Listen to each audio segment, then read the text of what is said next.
O governo Jair Bolsonaro cresceu expressivos 5 pontos percentuais em sua avaliação positiva em última pesquisa Datafolha divulgada hoje. O mesmo levantamento coloca que sua rejeição às pessoas que desaprovam o governo, considerando ruim e péssimo, caiu inacreditáveis, no meu entender, 10 pontos percentuais. Qual a razão? Por que de um governo tão ruim, com tamanha inépcia e incompetência, principalmente se lembrarmos que hoje já registramos mais de 105 mil mortes devido a essa pandemia, como que um governo assim consegue ter um acréscimo de popularidade? É sobre isso que vamos falar no vídeo de hoje.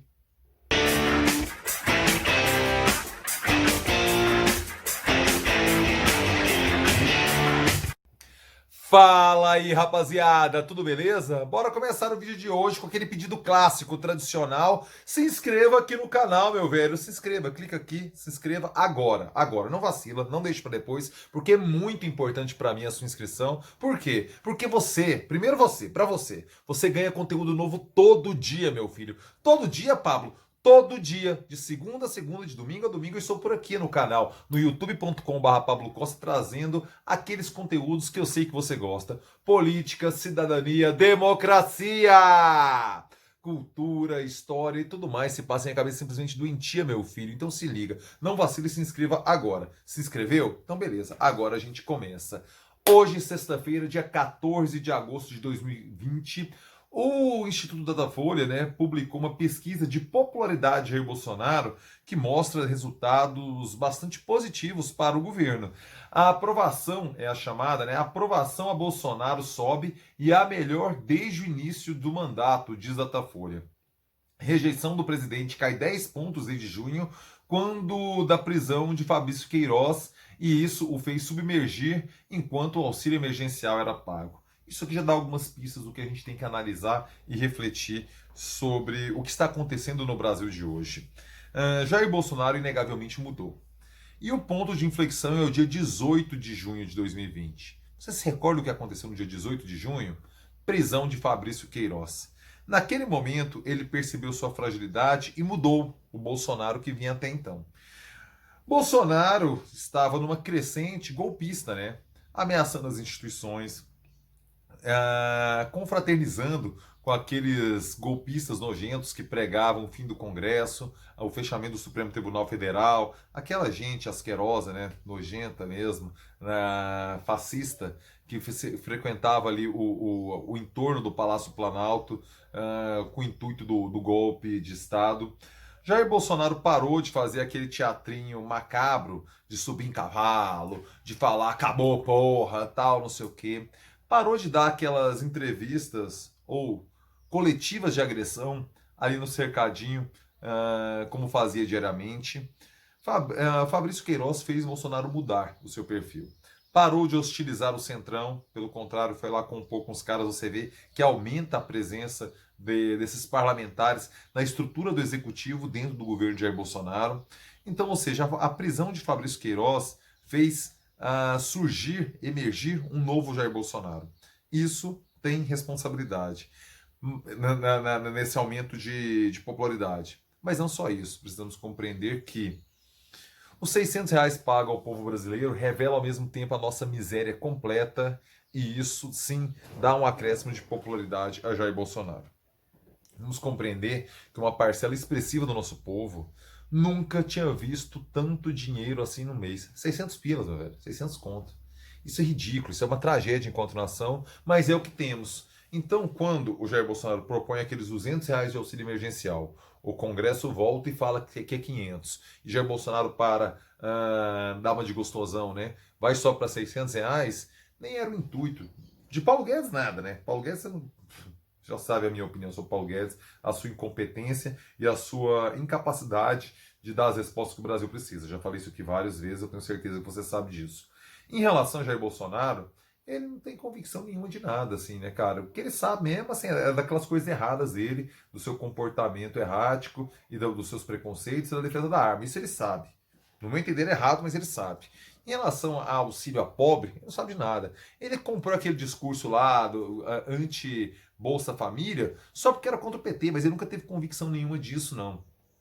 Agora ele viu o quão dar, fornecer formas do pobre ter uma subsistência digna, com dinheiro na mão, pagando as suas contas, comprando comida, dando o mínimo de cidadania a ele, o Jair Bolsonaro percebe que talvez esse seja um caminho para garantir a sua reeleição. E os números da Datafolha hoje colocam isso. Veja você, R$ 600, uma parcela expressiva do nosso povo nunca tinha visto tanta grana assim na vida.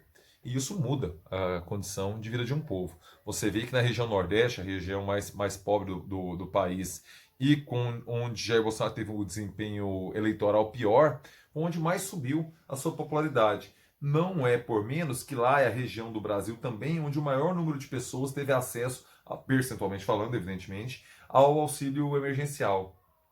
Então, é indelével, é impossível não fazer essa conexão entre o poder dos R$ 600 do auxílio emergencial na melhoria da percepção da imagem de Jair Bolsonaro. E aí você, que me acompanha, cara inteligente, garota esperta, deve estar pensando, Pablo, mas vai, e os 105 mil mortos? As pessoas ignoram isso? Não, as pessoas não ignoram isso, definitivamente. Qual é o problema? Novamente a crueldade clássica do Brasil. Eu falei sobre a crueldade social, de que um percentual muito expressivo do nosso povo nunca tinha visto tanto dinheiro assim na vida. R$ 600, meu velho, ridículos. R$ 600 mudam a vida de uma pessoa, de uma família. É assim, é uma tragédia completa.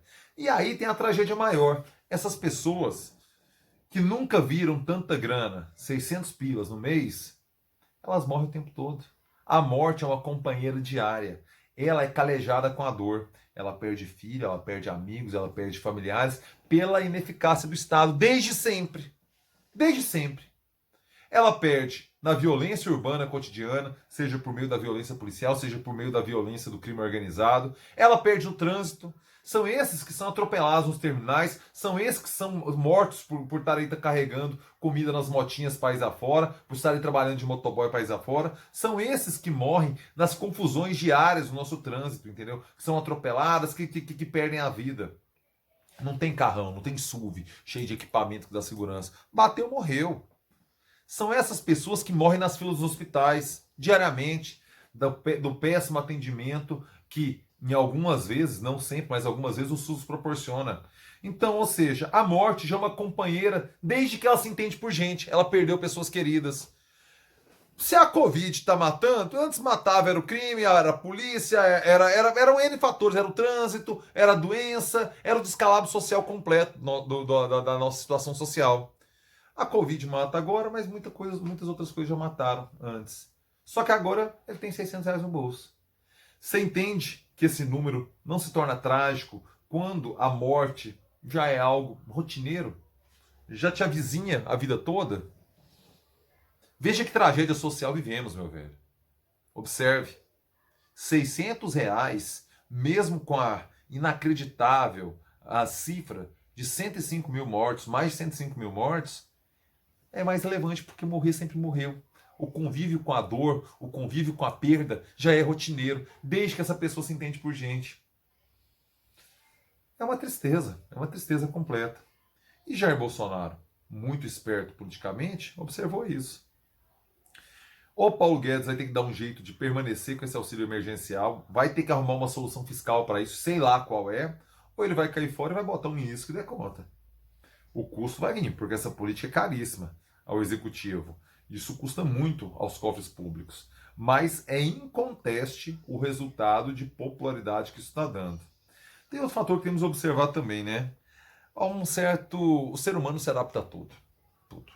Se você sofrer um grave acidente, cara, tiver uma perda de sentido, ou tiver que submeter uma amputação de um órgão, ou uma tragédia familiar que ceife algumas vidas de pessoas que você ama profundamente, você vai viver aquele momento de dor, essa cicatriz vai permanecer, só que você vai seguir a vida. Hoje, infelizmente, existe uma anestesia coletiva no Brasil em relação às mortes da Covid-19. Nós estamos meio que nos acostumando com esse número incrível, esse número vergonhoso de mais de 1.000 mortes diárias, né? 1.500 mortes às vezes, sabe, por dia. E nós estamos completamente entorpecidos com essas cifras. Elas não nos causam mais nenhum tipo de destaque. Pode ver, as próprias matérias que envolvem a tragédia da pandemia não ganham tanto destaque social assim. E isso é muito sério. E isso é algo que a gente tem que refletir, entendeu? Enquanto a nossa própria constituição enquanto povo. Tem o fator humano, sim, que o ser humano se adapta a tudo que eu falei, mas tem uma tragédia social tipicamente tupiniquim nessa história também. Não podemos ignorar isso.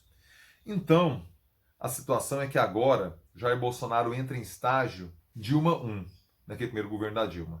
Ele está numa encruzilhada de permanecer nessa crescente popularidade, que envolve abdicar do projeto de austeridade fiscal e tentar jogar essa bomba pro segundo mandato, porque a conta sempre chega, não tem jeito. Veja o que aconteceu no segundo governo da Dilma. A partir de 2015, o que vivemos, entendeu? A crise econômica profunda que nos metemos.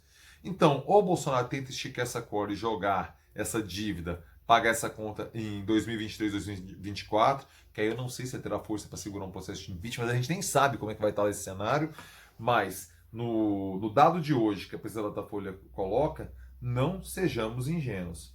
Bolsonaro começa a morder essa base lulista tradicional, tradicional que eu digo de 2005 para cá, quando o Bolsa Família realmente vira uma política pública consolidada e começa a chegar dinheiro na mão do povo brasileiro. Ele começa a abocanhar uma parcela desse eleitorado, cria um problema à esquerda, porque tira esse discurso da desigualdade exclusivamente do âmbito da esquerda. A direita vai ser muito difícil viabilizar outro nome com essa crescente popularidade. E a tendência é Bolsonaro chegar muito forte em 2022, caso permaneça assim. Quais são os problemas? O primeiro é que Queiroz e agora sua esposa foram para o Xilindró. Queiroz, precisamos ser justos, já mostrou algum tipo de estoicismo e não abriu a boca, né, nesse período. Beleza, ficou pouquinho tempo em cana, tal, foi pouco pressionado e tudo. Mas e Márcia, a esposa de Queiroz? Vamos nos lembrar que ela era uma foragida que se entrega para cumprir prisão domiciliar. Com a desculpa, no meu entendimento, completamente descabida por parte do juiz que deu a sentença, de que ela precisava cuidar do marido. Ou seja, ele ofereceu um benefício a alguém que era foragido da justiça. Fato raro, coisa esquisita. Mas olha lá, aconteceu. Agora, os dois estão de volta em cana. Ela pela primeira vez e ele de volta. Qual a estoicidade de Márcia, da esposa de Queiroz, para aguentar o xilindró, aguentar a cana sem abrir o bico? Não sei. Vamos ter que observar agora. Vamos ter que analisar isso agora. Rapaziada, eu quero a sua opinião. Por que está acontecendo isso, esse acréscimo de popularidade de Bolsonaro? Você concorda com os argumentos que desenvolvi? Entendeu? Bolsonaro mudar o seu perfil, diminuir os atritos institucionais e compor com o Centrão. E, além disso, principalmente os R$ 600 na mão do povo pobre do Brasil. Você concorda com esses argumentos? O que você acha, cara? Espero seu comentário aqui, eu estou conseguindo responder todo mundo. E é um prazer, é uma honra, cara, trocar essa ideia com vocês. Leio todos os comentários, respondo muito curto, cara, porque o tempo realmente é escasso, mas leio tudo que vocês escrevem aqui, 100%. Peço para que você agora, se chegou até aqui, sim, curta o vídeo, cara. Deixa o like aqui, cara. Não custa absolutamente nada para você. E faz esse vídeo chegar mais longe. Deixa seu like, joinha, esperto. Assim como peço para que você compartilhe com as pessoas interessadas por esse assunto política, eleições, tal, não sei o quê, para a gente compreender como é construída a imagem de Jair Bolsonaro e mais pessoas possam compartilhar sua opinião aqui para a gente fazer esse saber coletivo, né? Eu jogo uma ideia, você responde, a gente vai construindo junto algumas concepções, algumas ideias. E peço também para que você ative as notificações para ficar sabendo sempre quando pinta coisa nova por aqui. Beleza? A live de hoje, convido todos vocês às 9 da noite, sexta-feira, 14 de agosto, para acompanhar o debate com Fredé Carvalho. Ele vai explicar um bom tanto, cara, da sua construção acadêmica, sua teoria que envolve imagem, envolve música, envolve audiovisual, envolve política, angústia e este ser lamentável que nos governa.